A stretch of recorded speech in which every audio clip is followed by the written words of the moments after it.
and welcome to Tiny Microphones, Big Ideas with Mrs. Phillips.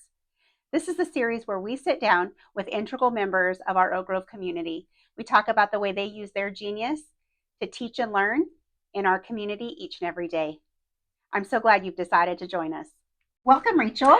Thank you for having me here. So introduce yourself to the audience. So hello, I am Rachel McCusker. I am the 6th grade gate teacher here at Oak Grove School. I've been here for 3 years. Second year teaching 6th grade, loving it. 5th grade was fun too, and it was nice for my second year to have that overlap of having those students. So you mentioned GATE. Mm-hmm. So can you tell us what's different about a GATE classroom? Well, from what most people think, GATE is, they think, the brainiacs, the kids that always don't get in trouble. They have the 4.0. They just know things right away, and that's not always the case. So from what I've seen for the last couple of years, and my own kids were in it, and it's a whole different ballgame. So GATE is actually them doing a higher thinking, sometimes doing in their head, sometimes figuring out puzzles. They have that think outside the box method rather than the norm of what everybody else does. And so working with the GATE kids, it kind of inspires you to always want to try something different, to, again, think outside the box, because some of their learning is not always going to be the same as everybody else's. Mm-hmm. So you really want to make sure that you have this broad selection of how are they going to show you their knowledge, how are they going to show you what they've learned, and how are they going to put it into not just words or writing, but in some type of activity. And I've noticed a lot of the kids love the hands-on activities. So I love that. So you're very innovative in what you do, and you're very creative.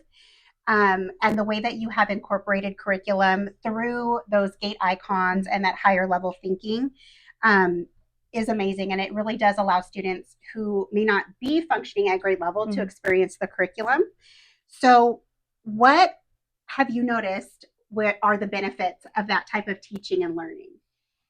Wow, there's so many good benefits with it, because I feel like it doesn't matter if they're my GATE children or their level is not on target. They are still able to express themselves in a way of learning that maybe they were not taught or they were not introduced to, but now they're thriving, and I can see the excitement. Like, we just finished our unit on early man, and instead of saying, okay, let's write an essay or let's take a test, it was like, okay, everything that you've learned, you're going to buddy up with somebody that you feel comfortable with, and you're going to make a triorama. All that goes into what makes those people who they are. And not only that, you get to experience it with depicting a day of the life of that early man. So I'm hearing with GATE, it is like that paradigm shift of Leader in Me, of everybody has genius. Yes. It's just how you are led to display it, yes, or express yourself. Yes. I love that. So perfect segue. You are implementing Leader in Me the same way that you're implementing everything else. You're very creative. You're very innovative. It's very hands-on. What do you notice? And you touched on it a little bit in your students since making Leader in Me a daily part of your instruction. So last year, it wasn't a daily in per se the way that we were doing it this year.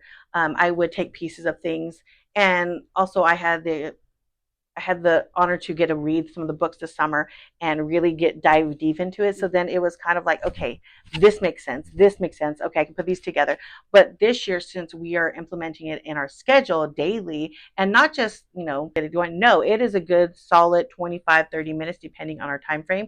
And the kids, I have seen them being able to express themselves, bringing it out to the students. And I'll be honest, my own children at home, it's just oozing out. So my kids are starting to learn it at home. And I even call my husband saying, oh, that's not a growth mindset. And little things like that, and I'm starting to see, and kids are also using it. And I saw it in our little buddies. They were like, oh, buddy, that's not a growth mindset. That's a fixed one. We got to change it. And I are in that age of in between we're in 6th grade, going to go in junior high. And I said, how can this help you next year? How can this resonate to where you're not getting in trouble, or you can express yourself without feeling like the oddball out? Like, all right, Leader in Me, do your thing, because you're working for my kids right now. So it's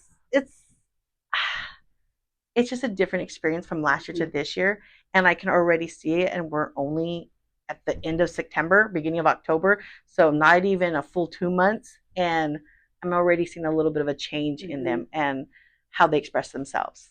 That's Yeah. Yeah. awesome. So I heard complex thinking. So Mm-hmm. that goes back to those gate Yeah. icons and really deconstructing what's being said and applying what they're learning. That's Mm-hmm. amazing. So last question. Mm-hmm.